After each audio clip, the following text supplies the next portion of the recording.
What I like about racing, period, is when I can go out there for 20 laps and run 2 inches from somebody at 100 miles an hour, win or second, and finish within 3 inches of one another.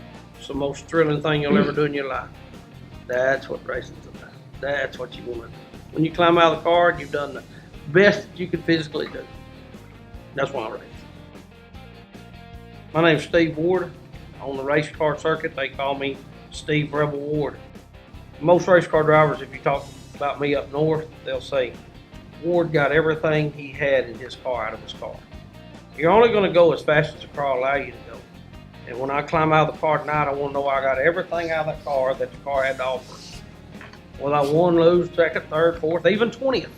If that was all I had, I've done the best that I could do.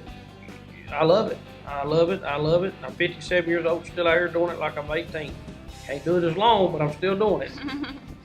Now I've got her doing it, and him doing it, and my granddaughter, she's pushing her little car around, and she crashes a lot. My grandson, the older one, he's not into it yet, but I think when he gets a little bit older, he will be. And then, of course, the younger one, he just here hanging out right now. He's only 4 months old. He ain't doing he's much. Hanging out. It's gonna get there. I hope I live long enough to get them into something like this. That's one good thing I like about racetracks, the family. I started racing when I was 11, and I've won between 40 to 50 races. I think one thing that I've really learned is, like, every time I would be like dominating a class or winning, he would take the second place person, bring them into our shop, fix their car and make their car better so that they could actually go out there and beat me. Because he always wanted me to try to beat the best. And if I wasn't beating the best, then I wasn't beating really anything. I've been at the track since I was 2 weeks old. He said my uncle raced, my dad's raced, my brother races. It's always been in my blood. That's what I've always done. I actually proposed to her at the racetrack after she won her feature. Yeah, on the front stretch. And I own the racetrack. So and he owned the racetrack at I the didn't time. want to. I probably should have broke that deal up. I look at 2 different avenues of it. I look at one avenue as the family and one avenue as the sport. And I want to leave both of them in better shape than when I got here. I want to leave them better when I leave. I want to leave my family in a better situation. I want to leave the sport of racing in a better situation, that people that'll say, hey, he done it right. You know, he done it the right way. He cared about people. He cared about the racing. And I wanted to, that was my goal, is to leave it better than when I started. Here's my philosophy on racing. Racetracks what we call lockdown. They'll either be a high groove, a middle groove, or a top groove. And a lot of times it's low groove. Everybody says, oh, it's going to be the low groove tonight.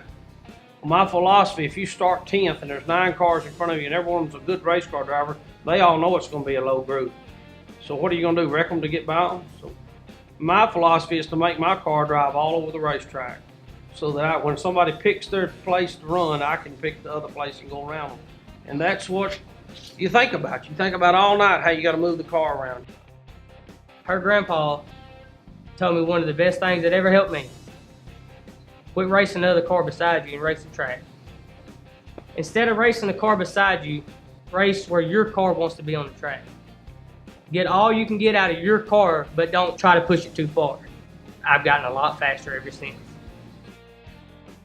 The biggest thing on racing is one thing you got to accept. Boy, the disappointments eat your heart out. I've lost races 2 inches. I've been on the last lap of some of the biggest races in the United States. Break a transmission.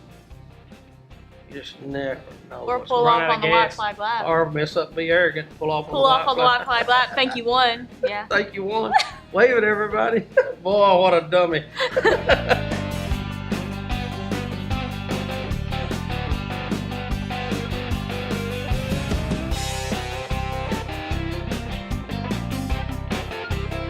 Racing is a humbling sport. From NASCAR down to the grassroots racing. You can win tonight, and next week, if there's 40 cars there, they race 20 in the feature. Next night, you liven up, make a show. It's a humbling sport, boy.